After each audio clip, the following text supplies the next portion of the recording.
Good morning, respected students. Okay, that means dear students.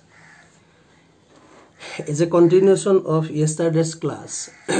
Yesterday I have given you the snaps of the experimental curves.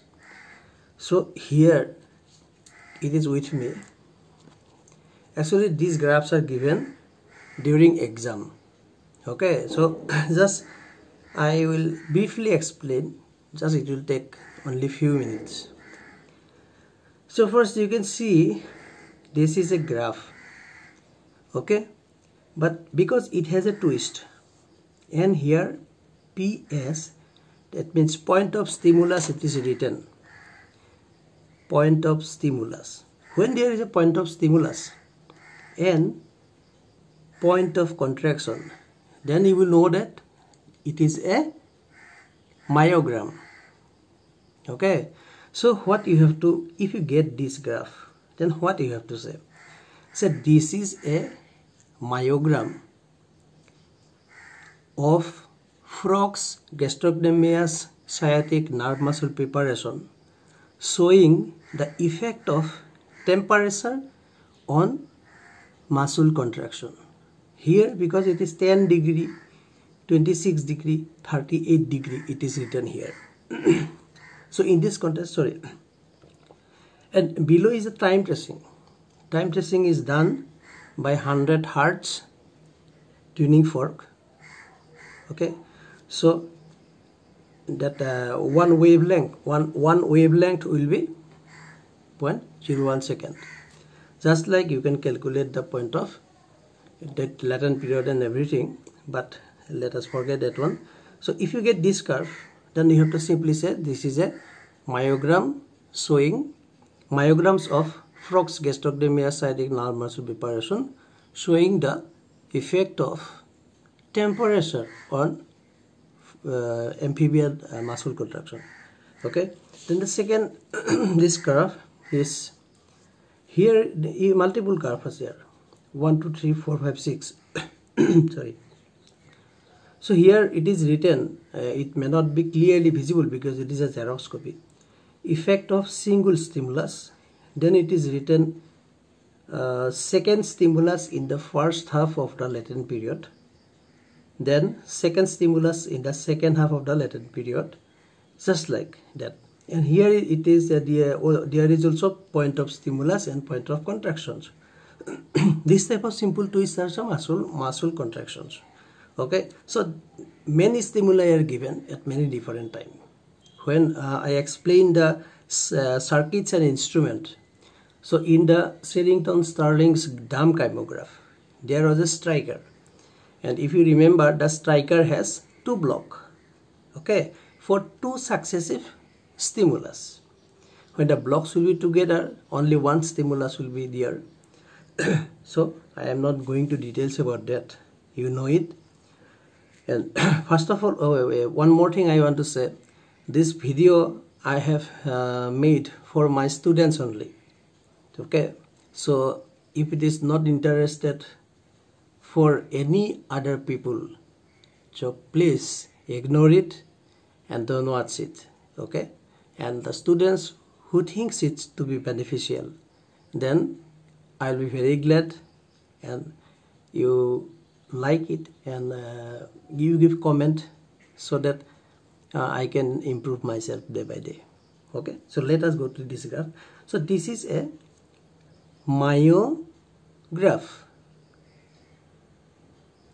this is a myogram showing effect of two successive stimuli on Frogs gastrocnemius sciatic nerve muscle preparation.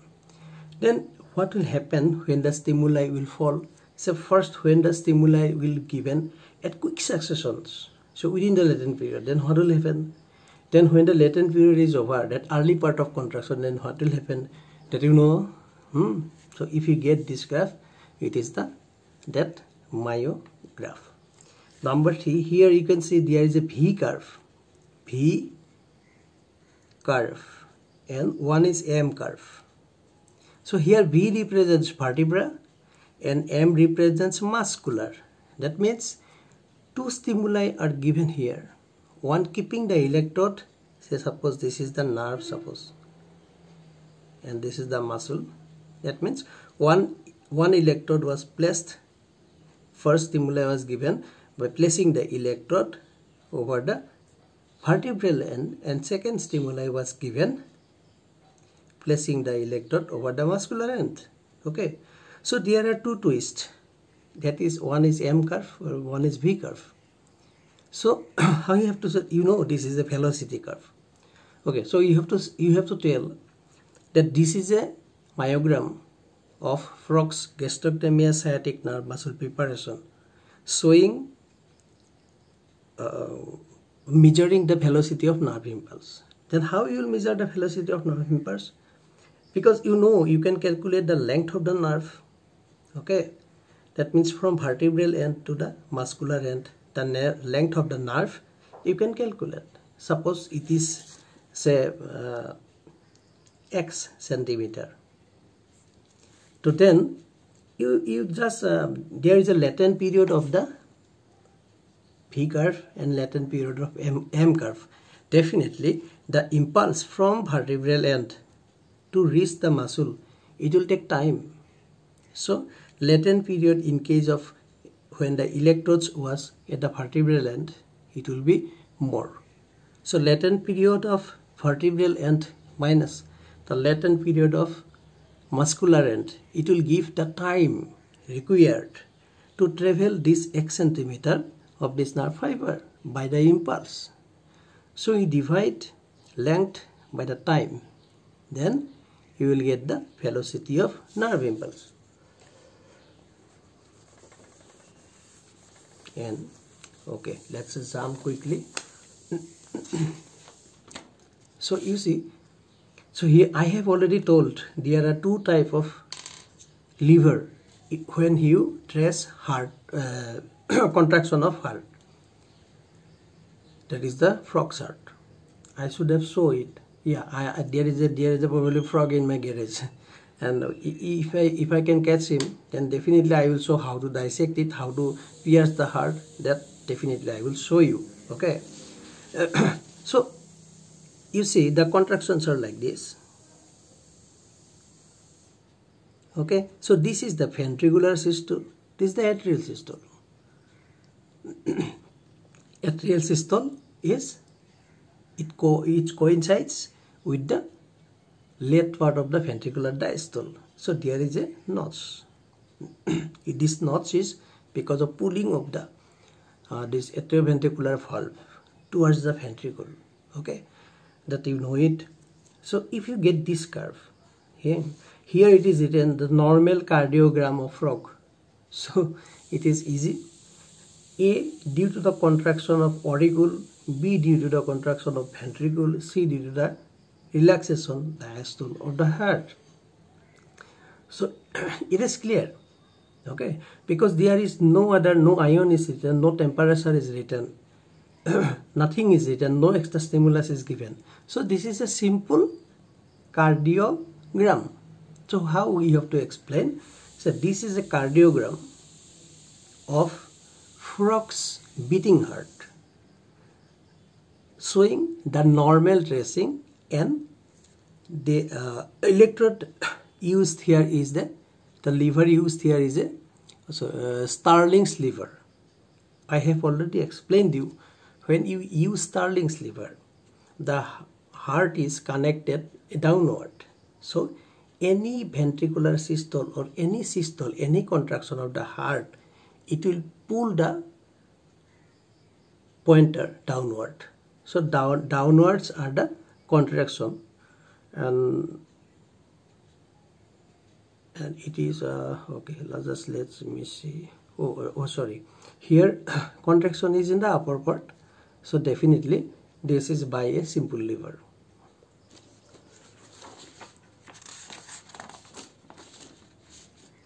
So these are so small waves.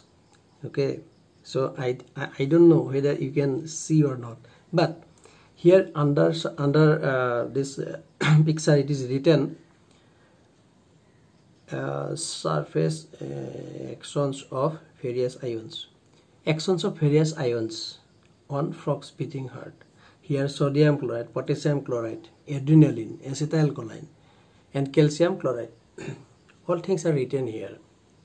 So now you know this is a cardiogram of frogs beating heart, showing the effect of cardiac contraction while we use different ions. Say sodium, if we give excess sodium, then what will happen? If we give potassium, so here you remember one thing, hyperkalemia, potassium is dangerous because potassium will arrest the heart in contraction. Okay, so next go to the another curve. So here it is also same. Here it is written, oh no, there are two graphs. This is given. This is also effect of ions. Okay. In this one, particularly this one is usually given in exam. So here you see, you can, if point of stimulus is there, so point of contraction is there. So definitely these are muscle twist. That is muscular contraction. Of what muscle? Frogs gastrocnemius muscle. And what is the preparation? Frogs gastrocnemius nerve muscle preparation.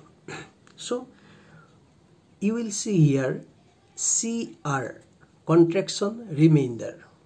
This CR will give you the clue.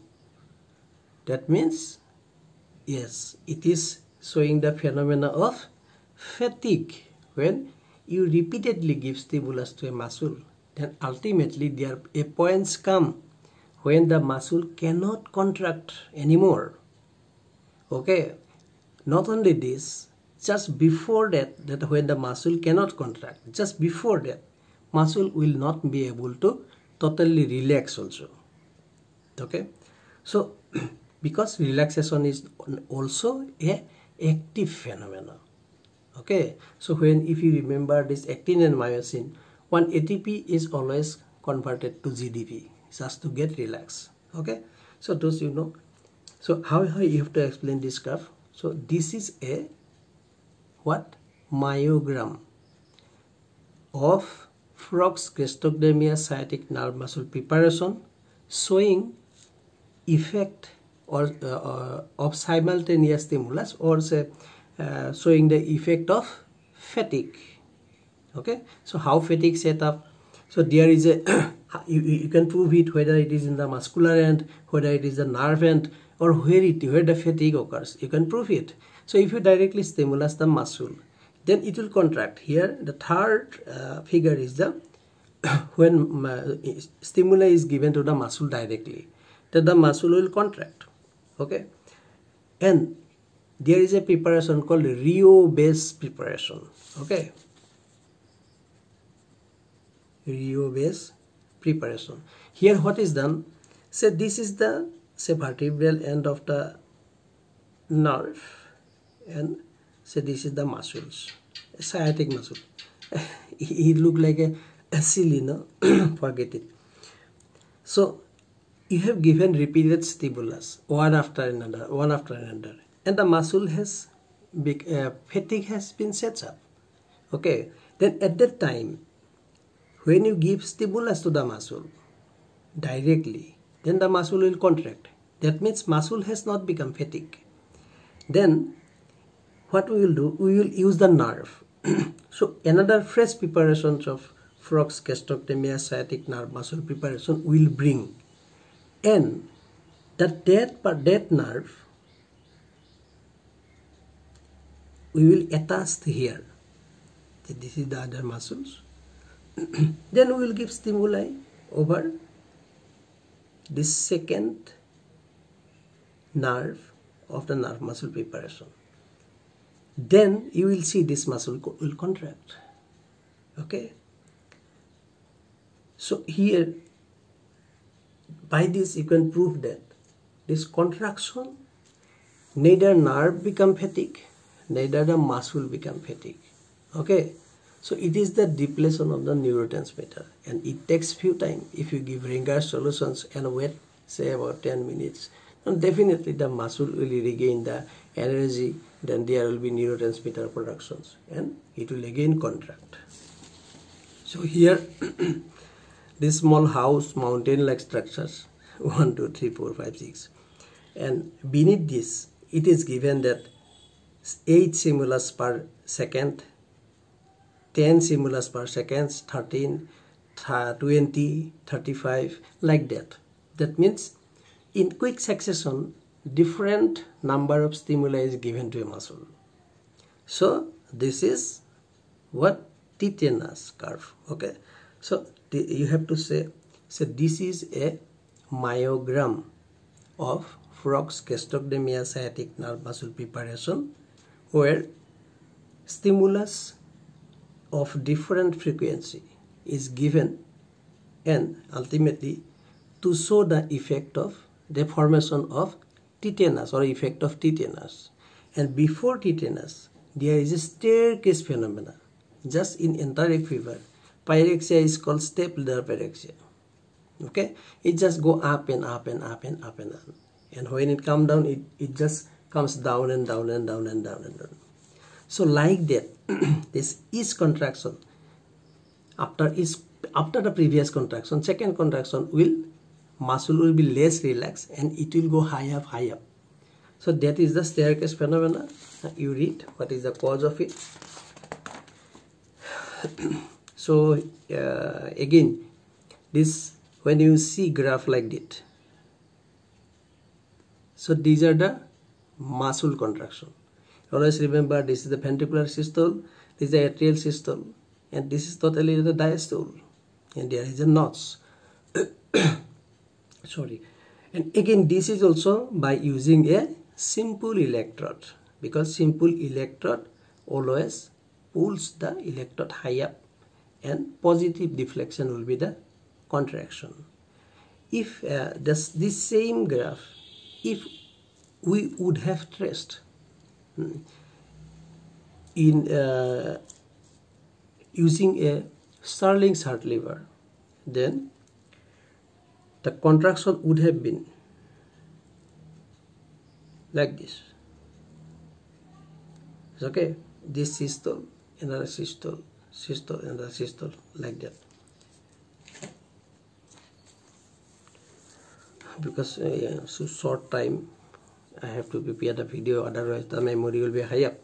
That's why any doubt, you give comment or you can WhatsApp me, then definitely I will try to answer. So here what is given, relaxation diastole, it's a normal cardiogram of the frog. Again, previously it was given. Again, there is one more. Okay, two are remaining. So one, your Dr. Rimpi, she took probably this Stenius ligature, and one is the vagal escape. Okay, and I have given you two questions, and one was why the denervated heart rate is more. Okay, in case of heart, it has both sympathetic and parasympathetic supply, and usually the parasympathetic tone is higher in heart than the sympathetic tone. So what is the redemicity of Asynod? Suppose it is say about 80 to 100. Okay, just approximately 80 to 100 contractions or stimulus per second. Then if you cut the vagus nerve, heart will beat at the rate of 80 to 100. But because of the intact vagus nerve, it always inhibits the contractions, then rate of contraction. Then, so say in case of an Asynod is working, so heartbeat will be a bit lower than 80 to 100, say about 70 to 80, like that. Okay, so in heart, because of the vagal dominance or parasympathetic dominance, the denervated heart rate is more. Okay, you got it? So here what we will do, say this second, this first curve, here it is written vagal stimulus. So you know these are the muscle contractions. Sorry, these are the heart contractions. So this is a cardiogram. So this is the cardiogram of frog's beating heart. Definitely we do it on frog's beating heart, showing the phenomena of vagal escape. That means, suppose here you have given the vagus nerve, you have to identify. How to identify? Because there is no dissection is not shown, so it is very difficult. So roughly I want to show you. This is just a frog. This is that wider W. Okay, and so these are the frog's legs. Okay, don't laugh at my diagram. My diagram are very poor. So suppose here is the beating heart, and you know frog's heart is having 3 chambers only. So by the side of this, if you just dissect, then you will get the vagus nerve, white structure, that is the vagus nerve. Okay, and when we were students, PG students, then what our teacher told, that give stimulus, record the heart rate and give stimulus to every structure whatever is. Okay, that should not be done, but to say and to do, it is there are lots of differences there. Okay, so somehow you have to identify the vagus nerve. Then you just put the lever and let the rotating drum rotate. Then you trace the contraction. Then with an electrode you stimulate the vagus nerve. Then what will happen after vagal stimulus? Definitely it will depend upon the intensity of the stimulus. If the intensity is so high, okay, suppose say contraction was like this much intensity, which normally is supposed to be say here like this. So in that case, after stimulation of the vagus nerve, there may not be totally pause. There may be some smaller contractions. Okay, and this right heart, this right vagus, how many vagus nerve is there in our body? Okay, we read it. So here you have given the vagal stimulus. Then ultimately what will happen? The sympathetic stimulus will try to overcome it. Okay, there is an matter and antimatter, sympathetic and parasympathetic. So when the sympathetic stimuli will, sympathetic activity will take the upper hand, then again the heart will start beating. So that is called the vagus escape, nothing else. Okay, so you have to describe it. Say this is a cardiogram of frog's heart, showing the effect of vagal stimulation on it. Okay, and lastly, this is the this is the graph of staneous ligature. So staneous ligature, there should not be any confusion. It is, everyone says this is very tough, very tough. I think this is the easiest one. Okay, just use a human heart. Compare the frog's heart with human heart. So if it is the human heart,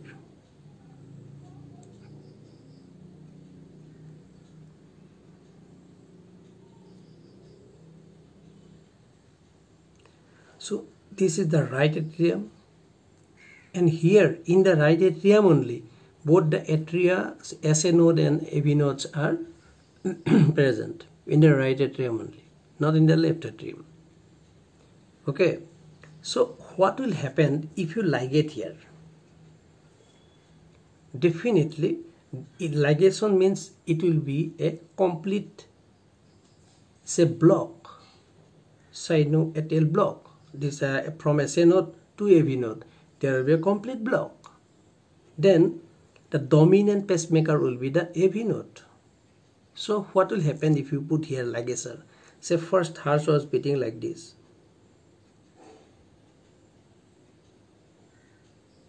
So now, because you have cut off the connection between asynode and avinode, so the avinode will, initially there may be a pause.